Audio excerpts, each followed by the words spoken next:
Sa mga may baril naman, huwag na huwag po niyong gamitin yan bilang bahagi ng pagsalubong sa bagong taon. Lubhang delikado ang ligaw na bala dahil kapag nagpaputok kayo, posible kayong makasugat o di kaya'y makapatay pa ng mga walang kalaban-laban. Nakatutok si June Veneracion. Lumusot sa bubong ng bahay na ito sa tukuran Zamboanga del Sur ang isang ligaw na bala. Sugatan ng nakatira na isang miyembro ng CAFGU. Isa ito sa 4 na stray bullet incidents na naitala ng PNP sa buong bansa mula December 16. Iniimbestigahan pa kung kaninong baril nagmula ang mga ligaw na bala.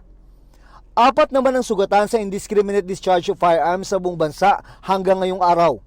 Habang 13 ang arestado, kabilang ang isang pulis. Kabilin-bilinan po sa ating mga pulis na wag po nilang gagamitin ang kanilang mga service firearms sa anumang selebrasyon. Dapat nakatuon ang kanilang pansin sa pagtupad ng kanilang mga tungkulin. Ang Firearms Identification Division ng Forensic Group ng PNP ang pangunahing nag-iimbestiga sa mga insidente ng ligaw na bala. Dito sinasalang sa forensic examination ang mga nare-recover na ebidensya. Kung ang mga tao mayroong fingerprint, ganun din daw ang bala. Kapag ipinutok ang baril, nag-iiwan ng kakaibang marka ang barrel sa lalabas na bala. Ito yung mga imperfection naman, ito yung mga basis namin for identification. So ito po ay kahit na ito ay the same model, the same caliber, pero pagdating sa mga individual characteristics o yung mechanical fingerprints ng firearms ay magkakaiba po. Marami na raw natukoy na suspect sa mga insidente ng ligaw na bala ang forensic group sa tulong ng kanilang ballistics identification system.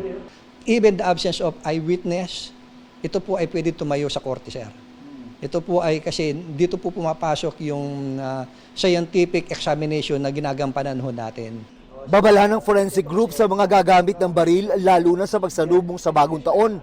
Pigilan ang katinang daliri dahil may makabagong paraan para kayo ay matukoy. Oras na kinalabit nyo ang gatilyo.